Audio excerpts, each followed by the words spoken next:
नमस्कार, स्वागत है आपका बात बेबाक में। आपके साथ मैं हूं अभिषेक कात्यायन। सीएबी को लेकर जो विरोध इस वक्त देश में विपक्ष कर रहा है, वो विरोध आज पटना की सड़कों पर उतर आया। पूरा विपक्ष एकजुट होकर सड़क पर आंदोलन पर उतारू हो चुका है। तेजस्वी यादव नेतृत्व कर रहे हैं और तेजस्वी यादव ने कह दिया है कि देश को बांटने की कोई भी कोशिश होगी उसे कामयाब नहीं होने देंगे। उन्होंने कहा कि बीजेपी दरअसल संघ का एजेंडा पूरे देश में लागू करना चाहती है और इसीलिए धर्म के आधार पर भेदभाव कर रही है। बात सिर्फ विपक्ष तक रहे तो फिर भी बात समझ में आती है कि विपक्ष का काम है विरोध करना, लेकिन विपक्ष के साथ साथ बिहार की सत्ता में काबिज जेडीयू को अब भी प्रशांत किशोर की तरफ से लगातार हमले का सामना करना पड़ रहा है। लगातार दूसरा दिन और एक बार फिर प्रशांत किशोर का ट्वीट आया और इस ट्वीट में सीधे तौर पर निशाने पर नीतीश कुमार हैं, क्योंकि उन्होंने पहले जब कल ट्वीट किया था तो पार्टी के संविधान का हवाला दिया। आज उन्होंने कहा कि 2015 का विधानसभा चुनाव जेडीयू को याद करना चाहिए, क्योंकि इस चुनाव में जीत के जेडीयू के लिए रास्ते लगभग बंद थे और उस तबके के वोट से जेडीयू को जीत मिली जिस तबके को दरकिनार करके उनकी भावनाओं और विश्वास के साथ खिलवाड़ कर रही है पार्टी, इसलिए उनको याद करना चाहिए 2015। मतलब साफ है कि एक बार फिर से उन्होंने महागठबंधन छोड़कर एनडीए में आने का जो फैसला नीतीश कुमार ने किया था उस पर उन्होंने सीधा हमला बोला है।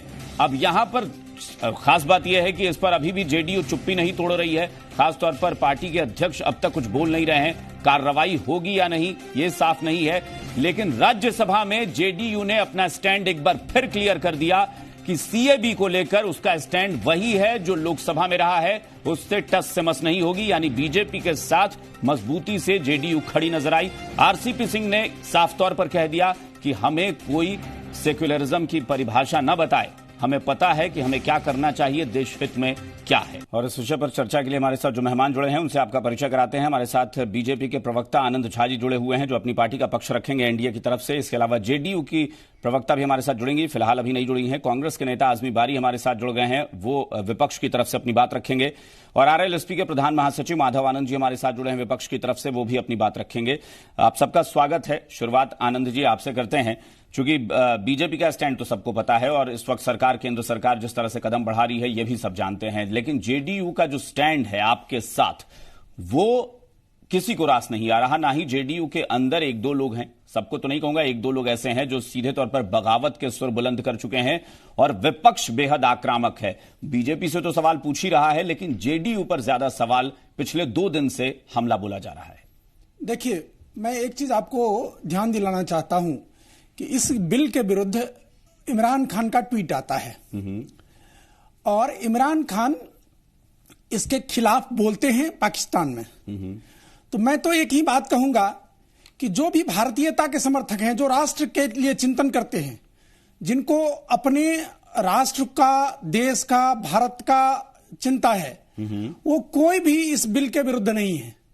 जिनकी चिंता इमरान के साथ है, जिनकी चिंता राष्ट्र को लेके नहीं है, भारतवर्ष को लेके नहीं है, बिल्कुल वो लोग इस बिल के विरुद्ध हैं।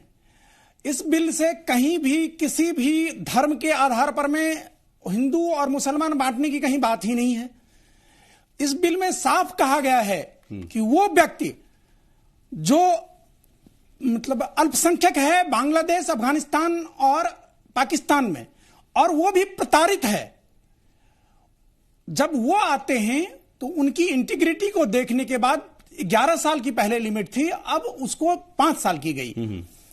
तो इससे किस मुसलमान भारतीय, और वो भी पाकिस्तानी, किसी मुस्लिम या किसी हिंदू की बात अगर होती तो किसी भारतीय मुस्लिम के विरुद्ध ये बिल है वैसे व्यक्ति के समर्थन में जो प्रताड़ित है, जो अमानवीयता से प्रभावित है। अमित शाह को भी हम लोग सुन रहे थे। अमित शाह ने कांग्रेस को कहा कि यह उनका रिजोल्यूशन था।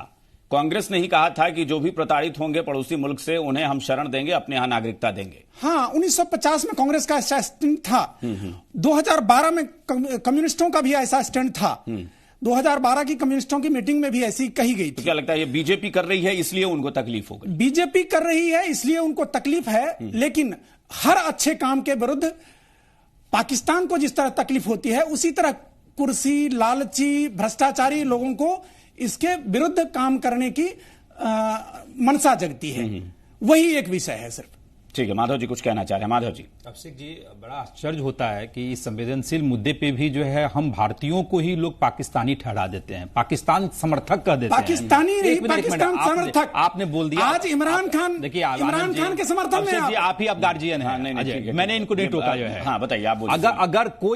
अगर कोई भी तर्क वितर्क करे, अगर इनके हाँ में हाँ मिलाए तो वो राष्ट्रवाद की बात करने लगेगा, राष्ट्रभक्ति में से लीन होगा। अगर आपको इमरान और पाकिस्तान की बात करें, अगर देखिए आनंद जी, अगर फिर आप ऐसे करेंगे तो फिर मैं आपसे ज्यादा चिल्ला सकता हूं, आपको पता है। तो अगर मान लीजिए कि कोई व्यक्ति अगर उसमें कह रहा है कि धर्म के आधार पे अगर आप भेदभाव कर रहे हैं, आपका दिल इतना बड़ा है, एक मिनट, आपका दिल इतना बड़ा है, मैं कहता हूं दिल इतना ही बड़ा है, ऑन रिकॉर्ड बोल रहा हूं, जितने पाकिस्तान में हिंदू हैं सबको आप शरण दे दीजिए, जितने बांग्लादेश में हिंदू हैं सबको शरण दे दीजिए। लेकिन माधव जी, माधव जी, लेकिन वो आएंगे तब ना, वो पीड़ित हो, आएंगे तब और वो जो आएंगे सरकार ने ये थोड़ी ना कहा कि वहां के सारे हिंदुओं को हम लेकर आ रहे हैं, ऐसा नहीं कहा। आखिर धर्म इसी के लिए तो बिल आ रहा है। आखिर वहां कुछ मुसलमान भाई भी यहाँ आए हुए हैं जो पीड़ित हैं वहां, तो भाई धर्म के आधार पर सिर्फ हिंदू। अच्छा, लेकिन माधव जी मेरा सवाल है, क्योंकि वो अपना सत्ता पक्ष अपने तरीके से डिफेंड करे, जहां पर जब हिंदुस्तान में 30 करोड़ के करीब मुसलमान होते हैं, आप उन्हें अल्पसंख्यक कहते हैं, और वहां से कुछ लाख हिंदू जो हैं वो अल्पसंख्यक हैं और पीड़ित हैं, तो आप उनको मानने को तैयार नहीं है, क्यों? अभिषेक जी, पहले अपने हिंदू को तो बचा लीजिए। यहाँ अपने देश में हिंदू खुद इतने आपको प्रताड़ित है, आज रोजगार नहीं है, आज लोग की रोजगार छीनी जा रही है, उस पर तो हम लोग बहस नहीं कर रहे। आप भी युवा हैं, आप भी चिंतित है कि आज रोजगार की स्थिति क्या है। अरे सीमित संसाधन अपने भारत के पास है, 130 करोड़ आबादी में इतनी जमीन भी आपके पास नहीं है कि हर व्यक्ति को जमीन मिल सके। बांग्लादेश से आके बसा लीजिए और उसको रोजगार दीजिए की बात करें, आप रोजगार दीजिए बांग्लादेशियों को, आप पाकिस्तान से घुसपैठ करके जो जेडीयू की बात कर रहे थे, जो जेडीयू कर रहे थे सेक्युलरिज्म मुझे ना समझा दे। अरे जेडीयू वाले, सेक्युलरिज्म तो बिहार की जनता और देश की जनता इस बार। अच्छा एक बात, नहीं अच्छा एक एक करके आनंद जी नहीं एक मिनट, माधव जी ऐसे नहीं चलेगा प्लीज, आनंद जी ऐसे नहीं चलेगा प्लीज, एक एक करके आप लोग बोलिएगा, मैं फिर सुन पाऊंगा, वरना मैं सवाल छोड़ दूंगा, मैं बैठ जाऊंगा। मेरी बारी एक एक करके नहीं। आप माधव जी एक बात बताइए, बांग्लादेश में जब बांग्लादेश से मुसलमान आते हैं और वो आके पश्चिम बंगाल में वहां पर सारी जमीन हड़प कर बैठ जाते हैं, तब उन घुसपैठियों के प्रति आप नरम रुख अपनाते हैं, क्यों? यहां पर आपका भी तो, चलिए उनसे हम पूछेंगे कि वो हिंदू मुस्लिम में भेदभाव क्यों कर रहे हैं, अगर है तो आप पर भी सवाल उठता है ना। वहां पर आप बहुत सॉफ्ट हो जाते हैं घुसपैठियों को लेकर, लेकिन जब वो अल्पसंख्यक हिंदुओं को लाने की बात करते हैं तो आपको पीड़ा हो जाती है। लाने की बात नहीं है इसमें, नागरिकता की बात करें जो आए हैं पहले से। अगर आप मेरी बात को 1 मिनट देंगे तो सब कुछ मैं क्या कहना चाहता हूं। मैं कह रहा हूं जब आप अपना दिल खोल रहे हैं, दरवाजा खोल रहे हैं, तो धर्म के आधार पर मत खोलिए, मेरा एक ही कंसर्न है। अगर कोई भी गलती हुई है, चाहे वेस्ट बंगाल में हुआ हो, चाहे धर्म के आधार पर भेदभाव किया गया हो, वो भी उचित नहीं है। अगर आप दिल खोल रहे हैं, अगर आपको लगता है कि मेरा भारतवर्ष में इतनी संपदा है जो मैं सबके लिए खोल सकता हूं, तो सिर्फ धर्म के आधार पर मत कीजिए। अगर ईसाई भाई के लिए कर रहे हैं, पारसी के लिए कर रहे हैं, क्रिश्चियन के लिए कर रहे हैं, सिख के लिए कर रहे हैं, तो मुसलमान भाई भी थोड़े ही घुसपैठ, क्योंकि इनमें से कोई भी जिन आप वोट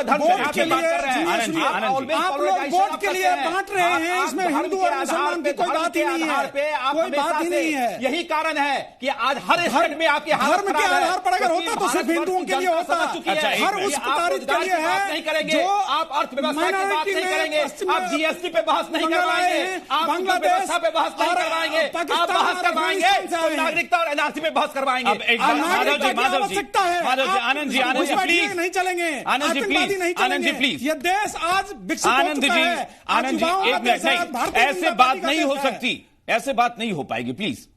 आजमी बारी साहब, आजमी बारी, आप बिहार के बारे में हमें जरा बताएं कि बिहार में जेडीयू में जिस तरह से प्रशांत किशोर बगावत कर रहे हैं, जिस तरह से मोर्चा खोल रहे हैं, आज उन्होंने 2015 विधानसभा चुनाव की नीतीश कुमार को याद दिला दी, ये क्या विपक्ष की तरफ से इशारा है? क्योंकि बहुत सारे लोग ये भी कह रहे हैं, अंदर खाने ये कयास लगाए जा रहे हैं कि महागठबंधन के लिए फील्डिंग करने उतर आए हैं मैदान में प्रशांत किशोर।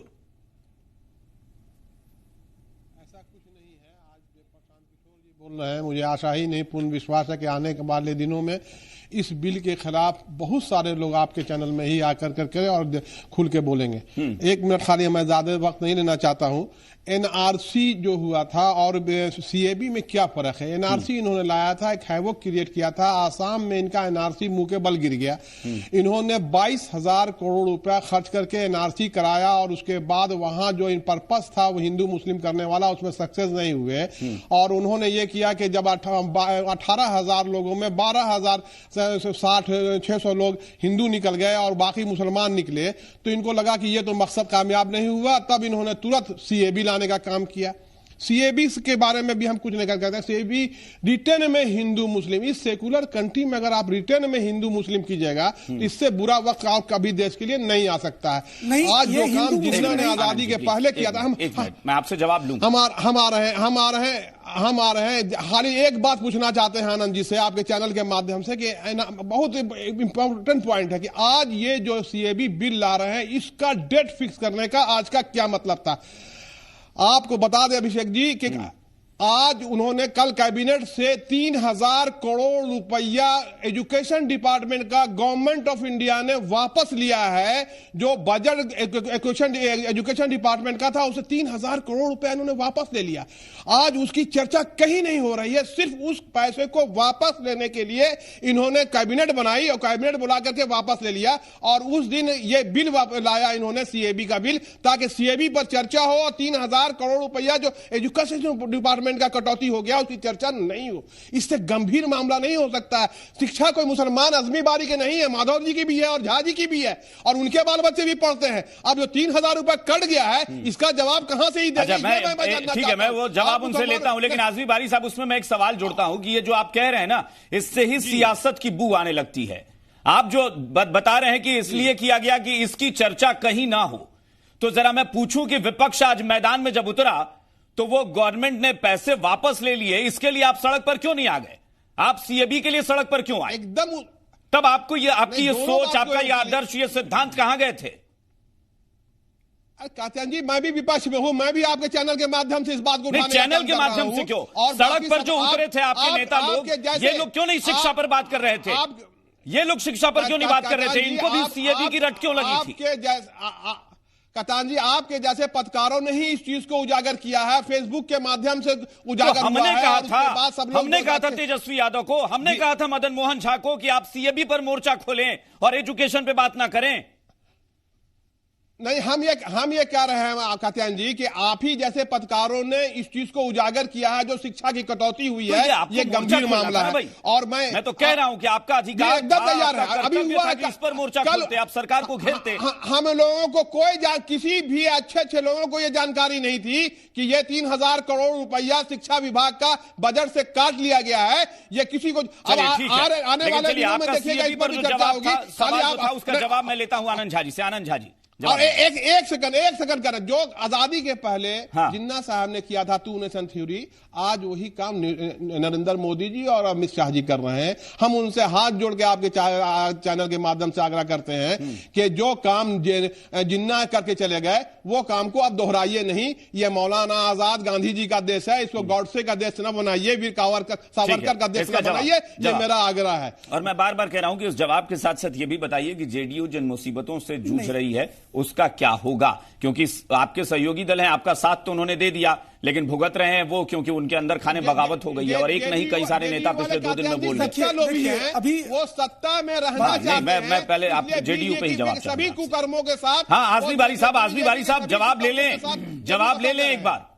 जी, जेडीयू में अपने लोकतंत्रात्मक व्यवस्था के तहत वो लोग अपना नहीं, लोकतांत्रिक व्यवस्था नहीं है जो भी ये। जिस तरह से ट्वीट करके नीतीश कुमार पर हमला बोला जा रहा है, पार्टी के संविधान की याद, 2015 चुनाव की याद दिलाई जा रही है, और यह इशारा किया जा रहा है कि आपने 15 में जिन लोगों का भरोसा जीता, उनके साथ आपने धोखा कर दिया।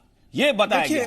वो जेडीयू अपने हिसाब से, और जेडीयू में लोकतंत्रात्मक व्यवस्था है, तो वो अपना वक्तव्य दे रहे हैं और वो निर्णय जेडीयू के लोग करेंगे। मैं एक विषय के बारे में, एक मूल विषय पर मैं आता हूं। नीतीश कुमार जी ने सार्वजनिक तौर पर कहा था कि प्रशांत किशोर को अमित शाह जी ने कहा था कि ये बढ़िया व्यक्ति हैं, इनको अपनी पार्टी में लीजिए। नहीं, ये नीतीश कुमार जी का बयान। मैं आपको सीएबी के मूल विषय पर मैं आना चाहता हूं। इस पर बता दीजिए ना एक बार, आनंद जी बोल तो दीजिए प्रशांत किशोर पर बोलने से क्यों कतरा रहे हैं? नहीं, प्रशांत किशोर कल तक चुनाव के एक मैनेजर की भूमिका निभाने वाला शख्स आज वो नीतीश कुमार को समझा रहा है, सिद्धांत नीतीश कुमार को वो समझा रहे हैं कि कैसे पार्टी का संविधान की मूल भावना के साथ खिलवाड़ नहीं होना चाहिए। नहीं, संविधान के मूल भावना की बात पे ही मैं आ रहा हूं।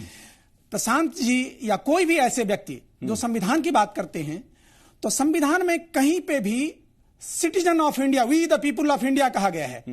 इसमें कहीं डिस्क्रिमिनेशन नहीं है। और ये लोग we the citizen of India की जगह वी बांग्लादेशी और अफगानिस्तान के लोग और पाकिस्तानी कर रहे हैं।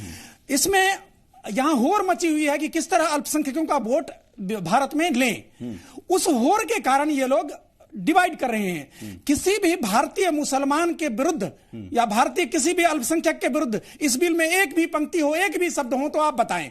और बिल में यह है कि बांग्लादेश में, पाकिस्तान में और अफगानिस्तान में जो तारीख अल्पसंख्यक हैं, वो अगर आते हैं और शेल्टर चाहते हैं तो 5 साल के बाद लेकिन उनको सवाल नागरिकता ये दी उठता जाएगी। है आनंद जी, ये सवाल जरूर उठता है कि कुछ दिन पहले जब आप एनआरसी की बात कर रहे थे तब आप मुस्लिमों को लेकर खासतौर पर सख्त थे कि घुसपैठियों को बर्दाश्त नहीं करेंगे।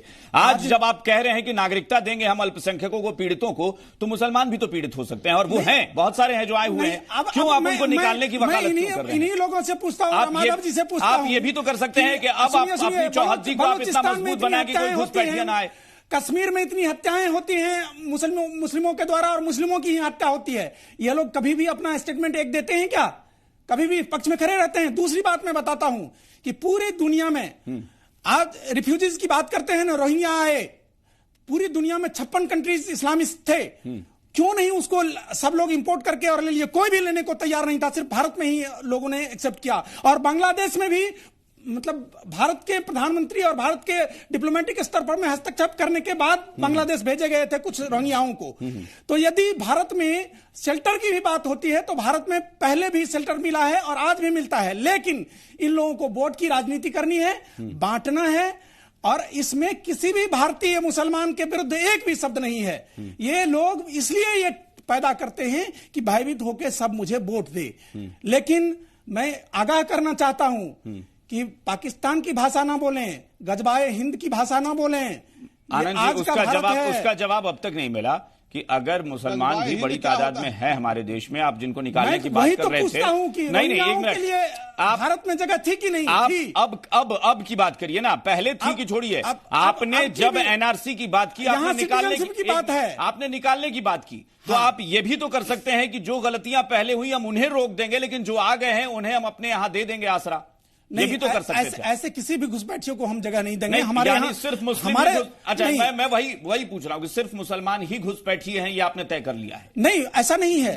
घुसपैठिए अब मतलब हम आपको बताते हैं, इन्हीं लोगों से पूछिए कि बलूचिस्तान में एक शब्द ये लोग बलूचिस्तान में समर्थन में बोलते हैं, छोड़िए ना, मैं अहमदिया के खिलाफ अत्याचार में बोलते हैं, की बात कर रहा हूं, सिंधियों के खिलाफ अत्याचार में ये लोग बोलते हैं। हिंदुस्तान की बात बताइए, आप सिर्फ हिंदुस्तान की बात कीजिए कि जो आ गए हैं, आप अब भी कर सकते हैं कि भारत की सीमा को अब सशक्त कर दें कि एक भी व्यक्ति नहीं आएगा, वो आप कर सकते हैं। लेकिन इससे पहले जो आ चुके हैं उनको लेकर दोहरा रवैया क्यों? नहीं, दोहरा रवैया नहीं है। जो हिंदू हैं, जो ईसाई हैं, जो बौद्ध हैं, उसमें देखिए, मैं आपको बताता हूं कि जो भी पाकिस्तान, क्योंकि मुसलमानों को लेकर भी मैं आपका रुख बता रहा हूं, आजाद कश्मीर पीओके। अभिषेक जी सुनिए, हिंदुस्तान में 26 ऐसे कैंप लगाए गए हैं और जो अधिकृत रूप से अपना लॉन्ग टर्म वीजा के लिए अप्लाई किए हैं, और उन लोगों को सिटीजनशिप देने की बात हो रही है अभी, और या भविष्य में जो क्राइटेरिया फुलफिल करेंगे। तो सुनिए, अब मैं बांग्लादेशियों की बात करता हूं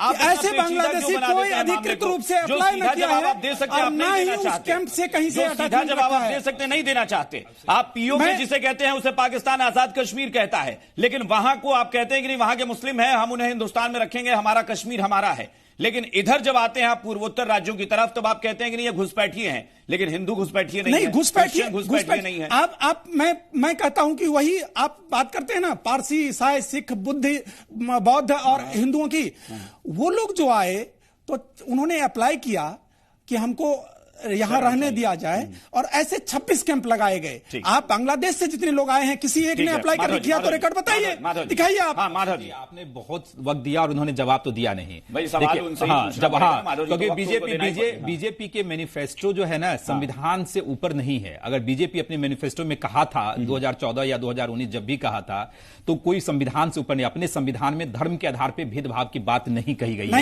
एकदम सही आनंद जी, आपको वक्त दिया गया, पूरा वक्त मिला है। अगर अभी भी मैं कहता हूं कि अगर जो भी घुसपैठी, चाहे हिंदू हो, चाहे मुस्लिम हो, चाहे पारसी हो, जो पहले भारत में आ चुके हैं, अभिषेक जी ने सही कहा, आप अपने सिस्टम को इतना दुरुस्त कीजिए कि कोई भी इलीगल माइग्रेंट ना आवे। लेकिन जो आ चुका है, आप जिस तरह हिंदू भाई के लिए दिल खोल रहे हैं उसी तरह सबों के लिए दिल खोलिए। आपका जो बिल है, बिल में ही स्टार्ट होता है। जहां कहा आपने क्लियरली हिंदू का बात की, पारसी की बात की, ईसाई की बात की, सिख की बात की, बौद्ध की बात की, लेकिन मुसलमान की बात नहीं कही। आप यही दिखाता है आपकी नैतिकता रहती तो आप कहते कि हम लोग जो है सो आइडेंटिफाई करेंगे और जितने भी लोग पुराने लोग हैं सारे सरदारजी को हम लोग सिटीजनशिप आपने नहीं किया। आपने समाज को बांटने की बात कही है और आप कह रहे समाज की बात को पाकिस्तान के लिए मर रहे हैं, आप बांग्लादेश के मुसलमानों के लिए मर रहे हैं, हो जाएगा। भारत के मुसलमानों के लिए नहीं मर रहे हैं। प्रधानमंत्री नरेंद्र मोदी जाके वहां बिरयानी खाते हैं, कहां पर लिखा हुआ है? पाकिस्तानी कह के we the citizen of India को भूल गए, बोलने के अधिकार को नहीं छीन सकते हैं। ठीक है, आजमी बारी साहब के पास चले, एक मिनट, आजमी बारी साहब ये बताइएगा जरा सा, चूंकि मुझे लगता है कि सत्ता पक्ष हो या विपक्ष हो, ऐसा नहीं है कि कोई दूध का धुला नजर आ रहा है, सब सियासत कर रहे हैं। आपको भी यह मुद्दा इसलिए रास आ रहा है क्योंकि आपको लगता है कि अल्पसंख्यक की बात करेंगे तो यहां पर बीजेपी को लोग कटघरे में खड़ा करेंगे, हमारा वोट बैंक मजबूत होगा। बीजेपी को लगता है कि अल्पसंख्यक को टारगेट करो तो हमारा हिंदू वोट जो है उसका पोलराइजेशन हो जाएगा। दोनों जगह सियासत है, कोई हिंदू वोट का पोलराइजेशन नहीं होगा। अभी झा जी बोल रहे थे तो शुरुआत किया उन्होंने कि इमरान खान को खुशी हुई, इमरान खान ने आपत्ति किया। अभी माधव जी को उन्होंने कहा कि आप बांग्लादेशी मुसलमानों के लिए चिंतित हैं, हिंदुस्तानी मुसलमानों के लिए क्यों नहीं चिंतित हैं। इस तरह के शब्दों का प्रयोग उसी मानसिकता के लोग कर सकते हैं जिस मानसिकता के लोगों ने बिल लाया है। इनकी बिल ही इस मानसिकता को दर्शाती है कि ये देश में टू नेशन थ्योरी लाना चाहते हैं, देश को बांटना चाहते हैं और देश को बांट करके किसने लाया क्रिएट कर करके टू नेशन थ्योरी जिन्ना लड़ाया कांग्रेस ने धर्म के आधार पर जिन्ना लड़ाया। और आज मोदी जी उसी जिन्ना के रास्ते पर चल रहे हैं। आज मोदी जी अमित शाह उसी जिन्ना के रास्ते पर चल रहे हैं जिस रास्ते पर जिन्ना आजादी के पहले चले थे। आज मौलाना आजाद के रास्ते पर नहीं जा रहे हैं। बनाकर कोई इसका रास्ता निकाल पाएंगे नहीं विपक्ष। और जाति मानसिकता बदलिए, नहीं बदलिएगा देश नहीं बदलेगा। आप भी राज नहीं कर सकते। संविधान की बात करने वाले सबसे बड़ी झांसा दे रहे हैं लोगों को। संविधान में सबसे पहले तो नहीं, ठीक है, आपने बता दिया संविधान, लेकिन संविधान के हिसाब से कहां कुछ चल रहा है। मैं आपको बताऊं, अपने हिंदुओं की चिंता कर लीजिए, अपने हिंदू की चिंता कर लीजिए पहले, तब हमारे हर भारतीय की चिंता है, न केवल हिंदू की चिंता है, न मुसलमान की चिंता है। जो भी ठीक है, कुल मिलाकर ये लड़ाई चलती रहेगी, राज्यसभा में इस पर चर्चा हो रही है, देखना होगा कि क्या होगा। चलिए, बहुत बहुत शुक्रिया आप सबका इस चर्चा में शामिल होने के लिए। बात बेबाक में फिलहाल इतना ही। बने रहिए बिहार।